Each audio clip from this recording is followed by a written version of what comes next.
Numbers chapter 35.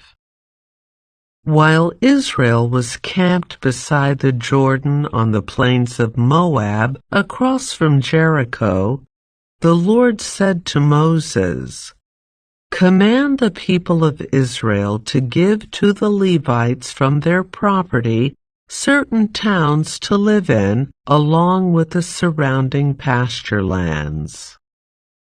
These towns will be for the Levites to live in, and the surrounding lands will provide pasture for their cattle, flocks, and other livestock.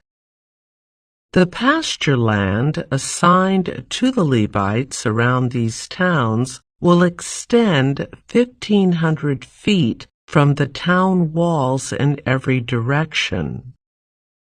Measure off 3,000 feet outside the town walls in every direction, east, south, west, north, with the town at the center.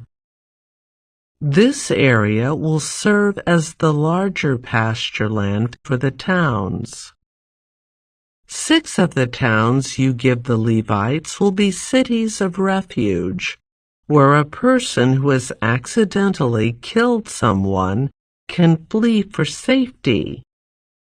In addition, give them 42 other towns. In all, 48 towns with the surrounding pasture land will be given to the Levites. These towns will come from the property of the people of Israel. The larger tribes will give more towns to the Levites, while the smaller tribes will give fewer. Each tribe will give property in proportion to the size of its land. The Lord said to Moses, "Give the following instructions to the people of Israel. When you cross the Jordan into the land of Canaan, designate cities of refuge to which people can flee if they have killed someone accidentally.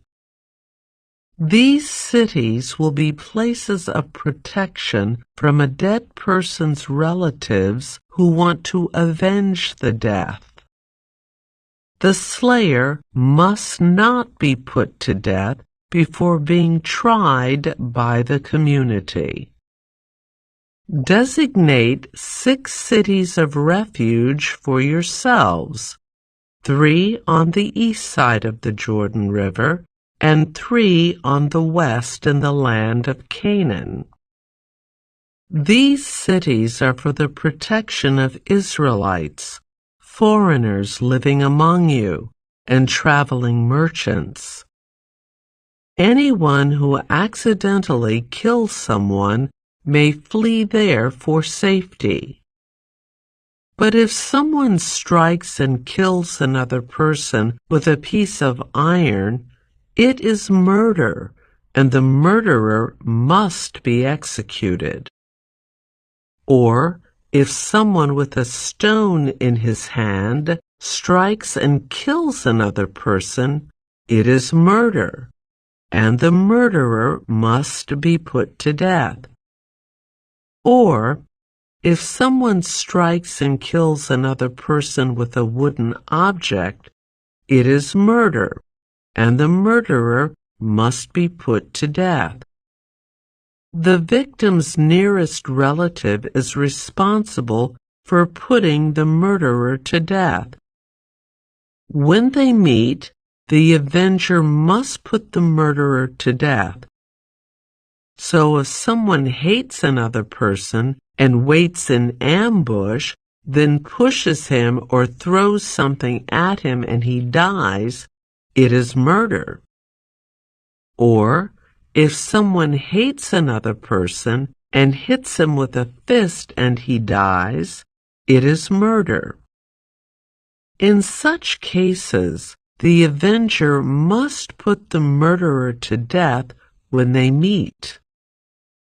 But suppose someone pushes another person without having shown previous hostility, or throws something that unintentionally hits another person, or accidentally drops a huge stone on someone, though they were not enemies, and the person dies. If this should happen, the community must follow these regulations in making a judgment between the slayer and the avenger, the victim's nearest relative. The community must protect the slayer from the avenger and must escort the slayer back to live in the city of refuge to which he fled. There he must remain until the death of the high priest, who was anointed with the sacred oil. But if the slayer ever leaves the limits of the city of refuge, and the avenger finds him outside the city and kills him, it will not be considered murder. The slayer should have stayed inside the city of refuge until the death of the high priest. But after the death of the high priest, the slayer may return to his own property. These are legal requirements for you to observe from generation to generation wherever you may live. All murderers must be put to death, but only if evidence is presented by more than one witness. No one may be put to death on the testimony of only one witness. Also, you must never accept a ransom payment for the life of someone judged guilty of murder and subject to execution. Murderers must always be put to death. And never accept a ransom payment from someone who has fled to a city of refuge, allowing a slayer to return to his property before the death of the high priest.